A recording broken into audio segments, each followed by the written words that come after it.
Bonjour, bienvenue à toutes et à tous. Je m'appelle Cédric De Smet, je suis directeur associé pour Robert Half en région liégeoise et au Grand-Duché du Luxembourg. Je voudrais avant tout démarrer par vous remercier pour le temps que vous nous accordez pour ce webinaire. Merci aussi pour le business que nous faisons ensemble et surtout pour notre partenariat au long des dernières années. Cette période est sans précédent. Nous pouvons et nous devons apprendre et partager ensemble comment nous naviguons dans le climat actuel. C'est ce que nous allons faire au cours de ce webinaire. Votre facilitateur pour ce webinaire aujourd'hui est Joël Poilvache. Joël travaille chez Robert Half depuis 23 ans. Il est directeur pour la Wallonie, le Luxembourg et notre division Interim Management au niveau national. Durant sa carrière chez Robert Half, Joël a déjà fait face à au moins 3 crises importantes en tant que dirigeant. Depuis quelques années, il est aussi certifié coach de l'académie Coach and Team de Vincent Lennart, un des pionniers du coaching en Europe. Joël, je te laisse la parole.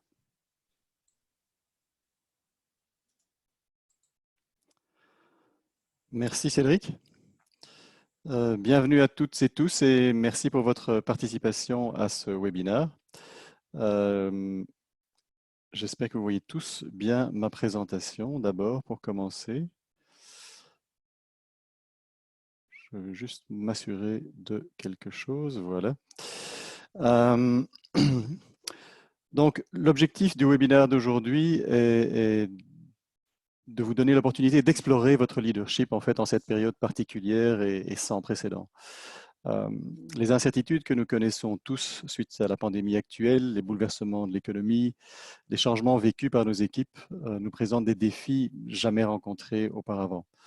Et face à cette nouvelle situation à tout niveau, il est plus que jamais essentiel en tant que dirigeant d'équipe d'être clair au sujet de nos comportements et pratiques en matière de leadership. Et bien que nous n'ayons bien sûr pas toutes les réponses, malheureusement, nous espérons que les recherches et les idées partagées avec vous aujourd'hui dans ce webinaire vous aideront à affiner vos démarches de leader d'équipe. Sachant à quel point le leadership est important aujourd'hui, nous examinerons comment nous pouvons personnellement mener notre rôle de leader dans l'incertitude actuelle et gérer ces moments sans précédent aussi efficacement que possible pour nous, nos équipes et nos organisations.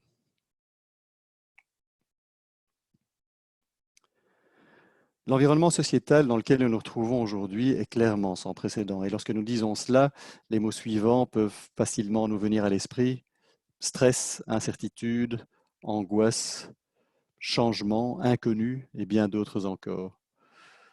Certains d'entre nous peuvent trouver ces émotions, ces pensées, ces réactions extrêmement difficiles à appréhender. D'autres peuvent penser que de nouvelles opportunités pourront se présenter à eux suite à cette situation nouvelle par nécessité. Et d'autres se situeront quelque part entre ces deux extrêmes. Quoi qu'il en soit, pour nous tous, l'incertitude de l'environnement actuel a un impact émotionnel certain.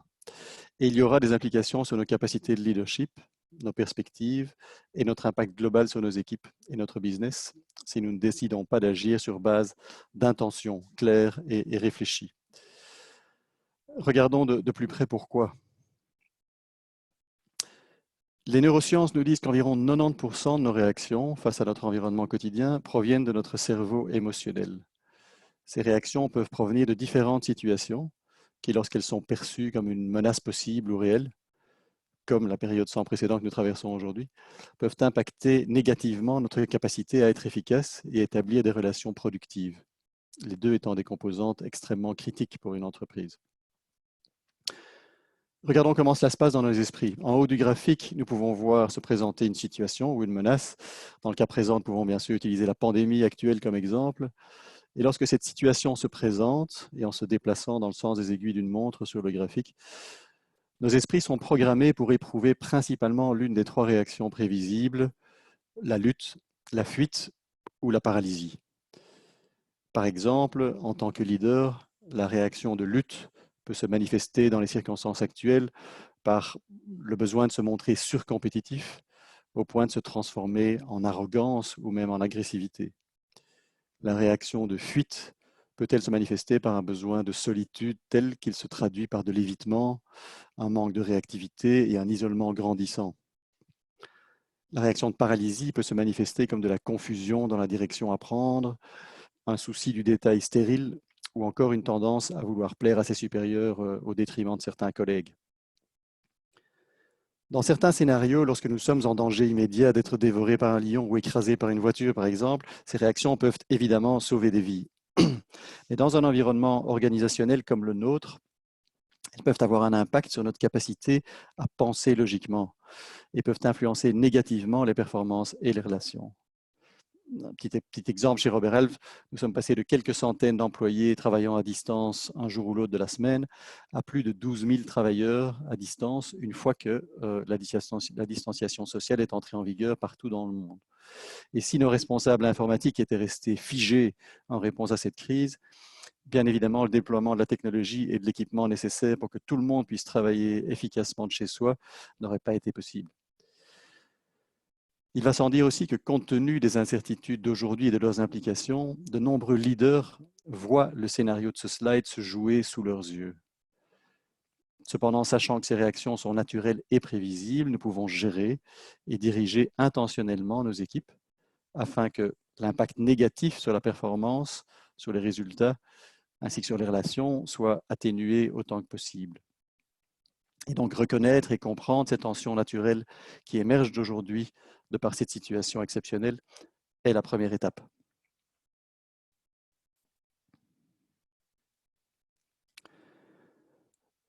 Un article récent de la Harvard Business Review, axé sur la manière d'avancer dans ces circonstances sans précédent, suggère d'imaginer what is, ce qui est, et what can be, ce qui sera, comme deux cercles dans un diagramme de Venn qui ici se superposent. En effet, what was, ce qui était, ce que nous connaissions avant la crise du coronavirus, c'était une relative stabilité et prévisibilité. Aujourd'hui et depuis quelques semaines déjà, la crise frappe violemment. Nous devons gérer le chaos et nous adapter quotidiennement aux évolutions de la situation de notre business. Demain, le futur est encore difficile à préciser, mais on sait qu'il sera différent. Certaines organisations seront résilientes, d'autres malheureusement auront beaucoup de difficultés. Ce qui est certain, c'est que l'attitude et les actions entreprises maintenant, pendant la crise, par leurs dirigeants, seront déterminantes pour leur avenir. Et donc aujourd'hui, il faut gérer dans l'urgence, prendre des décisions rapides pour gérer le présent au mieux dans ce qui est. Et en même temps, il faut pouvoir guider l'entreprise et ses employés vers le meilleur futur possible, ce qui sera anticiper les prochaines étapes probables, les obstacles comme les opportunités, et s'y préparer au mieux. Bien sûr, les deux cercles ne sont jamais totalement séparés parce que le présent et l'avenir sont bien sûr interdépendants. Ce que l'on sait, c'est que les leaders les plus efficaces dans les crises s'assurent de déléguer tout ce qui peut l'être du management quotidien à d'autres pour garder eux-mêmes du temps et des ressources afin de concentrer leur attention sur la conduite à adopter au-delà de la crise vers un avenir qu'on espère plus prometteur.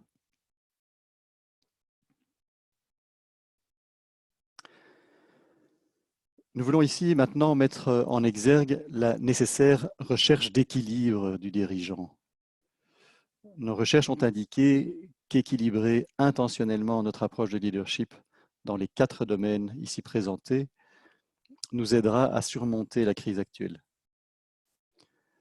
Par exemple, certains d'entre vous peuvent aujourd'hui être confrontés au défi et au dilemme de décider où mieux consacrer mon temps et mon énergie. Par exemple, sur la mise en place ou l'adaptation de processus de travail, ou plutôt sur la gestion rapprochée des équipes. Ou encore, vous pourriez être tiraillé entre la réactivité nécessaire aux changements brutaux de votre marché et la mise en œuvre proactive de nouvelles stratégies pour demeurer concurrentiel à long terme. Face à ces dilemmes et tensions, décider intentionnellement où mettre sa concentration nous servira, nous, nos équipes et l'entreprise plus efficacement. En d'autres termes, décider délibérément notre état d'esprit et les stratégies à adopter dans un environnement en constante évolution est fondamental. Et gérer ces polarités consciemment et efficacement nous rapprochera d'un équilibre plus optimal dans notre management. Il faut vraiment voir ces polarités comme complémentaires, l'une n'allant pas sans l'autre. C'est comme une respiration, nous avons constamment besoin d'inspirer et d'expirer. Et donc, nous allons examiner chaque polarité un peu plus en détail. à commencer par l'équilibre à trouver entre soi-même et les autres. Une vraie ironie du leadership est que nous pensons souvent qu'il s'agit de diriger les autres, alors qu'avant tout, il est en fait fondamental de commencer par se diriger soi-même.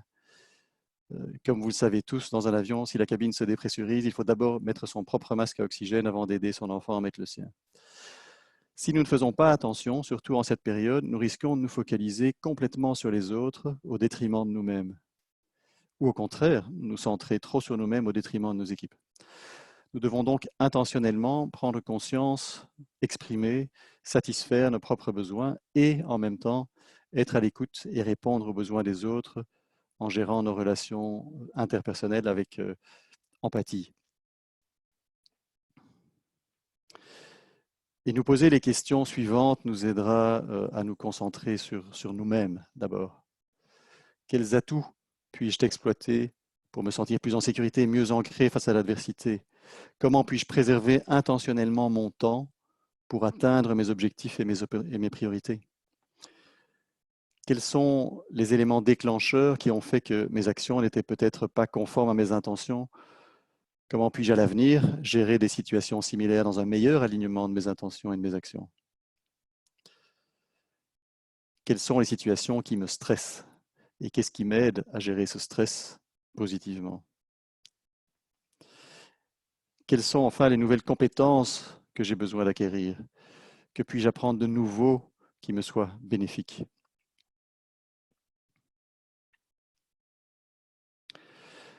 Poser aux autres les questions suivantes peut vous aider à vous concentrer sur eux. Comment te sens-tu?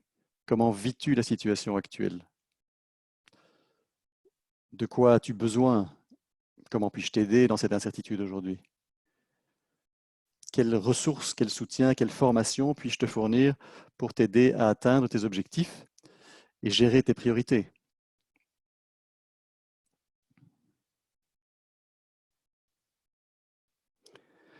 Passons maintenant à la polarité réactivité et proactivité. L'environnement actuel place l'urgence au centre de notre travail. Lorsque nous pensons à notre manière de diriger aujourd'hui, sommes-nous plutôt en train d'agir de manière réactive, en gérant rapidement chaque nouveau problème qui survient, ou prenons-nous le temps de prendre de la hauteur, d'analyser plus en profondeur les causes de ces problèmes et de travailler à définir des solutions et une vision à plus long terme? L'urgence du jour pousse automatiquement le leader réactif à lutter contre l'incendie en cours et l'approche est évidemment utile et nécessaire. Cependant, il y a aussi une opportunité significative à se laisser de la place pour un mode opératoire plus proactif. Je vous invite à prendre un petit moment pour déterminer le pourcentage de votre temps que vous passez à être proactif. Et si ce pourcentage est faible, pensez peut-être à prendre les pas suivants. D'abord, partagez une vision avec vos équipes pour inspirer et stimuler les autres. Travaillez avec vos équipes pour résoudre les problèmes. Leur partager la prise de décision. Prévoir, préparer et influencer les changements. Et enfin, mettre le bien commun au centre de l'action de tous et en tant que leader, montrer l'exemple, bien sûr, en ce sens.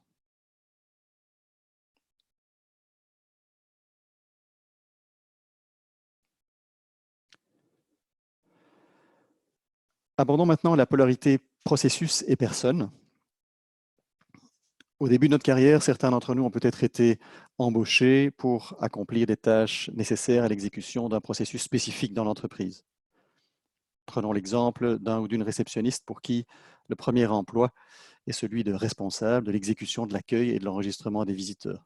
Au fil du temps, cet employé peut progressivement atteindre et dépasser les attentes de son management et être promu au poste de manager du front desk, d'office manager. D'un seul coup, ses responsabilités sont passées de l'exécution d'un travail au leadership d'une équipe.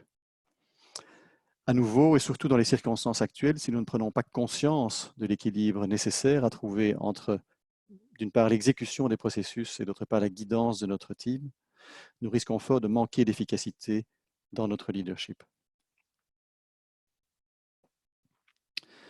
En bref, les dirigeants axés sur les processus ont tendance à exercer leur sens critique sur les opérations de l'entreprise, à mettre tout en œuvre pour respecter leurs délais et réaliser leurs objectifs, à mesurer et suivre les performances de manière stricte, les Key Performance Indicators, à construire une culture de haute responsabilité individuelle, à s'appuyer sur l'analyse pour atteindre leurs résultats. Les leaders axés sur les personnes ont plutôt tendance à connecter les objectifs de l'entreprise et les valeurs individuelles, à relier les tâches à la vision et au sens de son travail pour chacun dans l'équipe, à créer une stratégie de développement individuel et collectif pour leurs équipes et à définir le succès en termes d'équipe plutôt qu'en termes d'individus, à construire une culture d'appartenance et de respect au sein de leur organisation et à s'intéresser au travail de leurs équipes, mais également à la vie personnelle de leurs collaborateurs. Et donc, je vous invite à réfléchir à la valeur que ces deux approches vous apportent, à vous-même, à votre équipe, à votre organisation.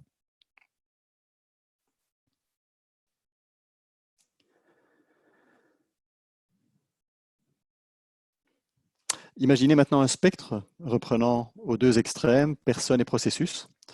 Où vous placeriez-vous sur ce spectre? Nous avons tous tendance à préférer l'un ou l'autre. Beaucoup d'entre vous peuvent se concentrer sur les deux si vous êtes intentionnel, si vous décidez consciemment de le faire. Cependant, dans l'incertitude et le changement, ou dans une crise, nous avons tendance à repasser plus de temps et d'énergie du côté du spectre qui nous est plus naturel, qui nous fait personnellement nous sentir mieux. Et c'est aussi dans ces moments-là, aujourd'hui, qu'il est important de penser à rééquilibrer les deux approches. Pour terminer avec une petite analogie de sport, si je suis entraîneur d'une équipe de football, que j'ai conçu un modèle de jeu lumineux, mais que je n'ai pas construit d'esprit d'équipe avec mes joueurs, je ne gagnerai pas souvent. De même, si j'ai un esprit d'équipe fantastique, une cohésion géniale, mais que je joue naïvement, sans tactique réfléchie, je ne gagnerai pas souvent non plus.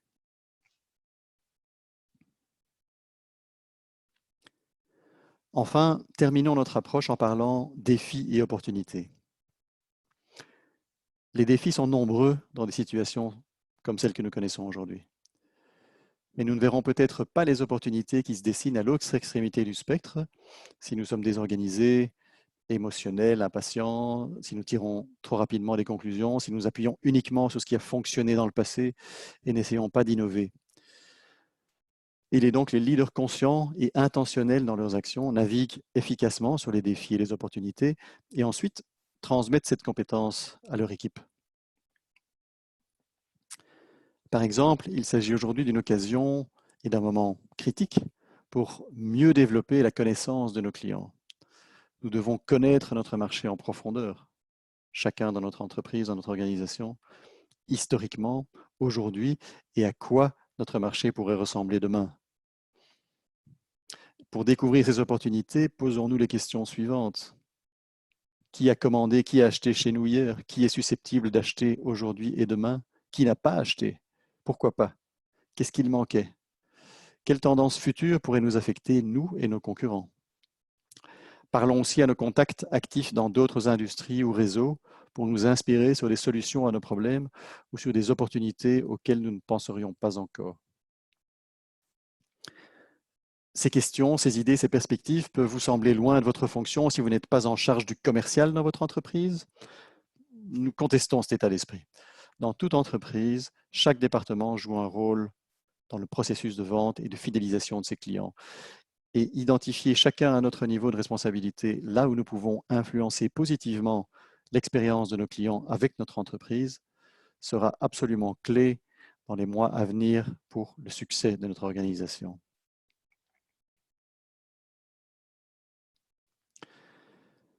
Pour finir, quelques conseils qui peuvent vous être utiles. Peut-être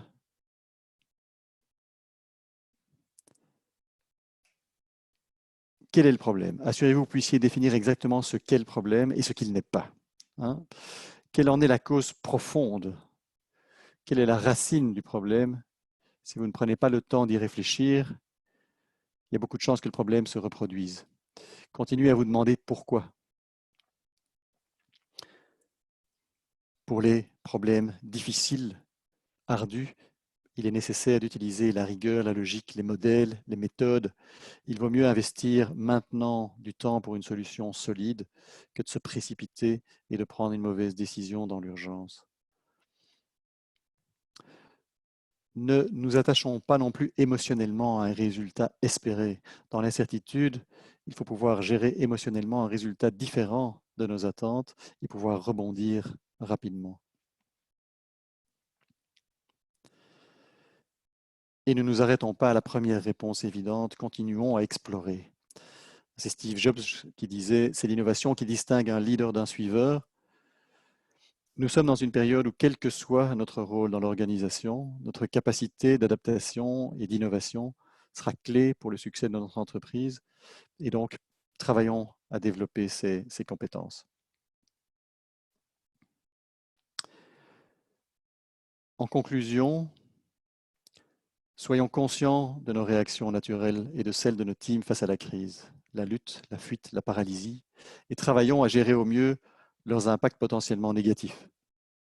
Soyons intentionnels dans notre leadership, gérons l'urgence d'aujourd'hui en impliquant nos équipes et gardons du temps pour développer notre vision et stratégie à long terme. Veillons à chercher le bon équilibre dans nos 4 polarités principales de team leader, nous-mêmes et les autres, réactivité et proactivité, processus et personnes, défis et opportunités. Et enfin, cherchons à innover dans cette période inédite car les solutions d'hier ne sont probablement plus celles d'aujourd'hui et de demain. Nous voilà arrivés à la fin de notre webinaire. Nous espérons que vous aurez pu glaner ici et là quelques réflexions qui vous seront utiles et qui pourront peut-être vous aider, vous et votre organisation, à naviguer avec résilience et succès cette période sans précédent. C'est en tout cas tout ce que nous vous souhaitons à toutes et tous. Merci pour votre attention et participation. Et Cédric, je te repasse la parole.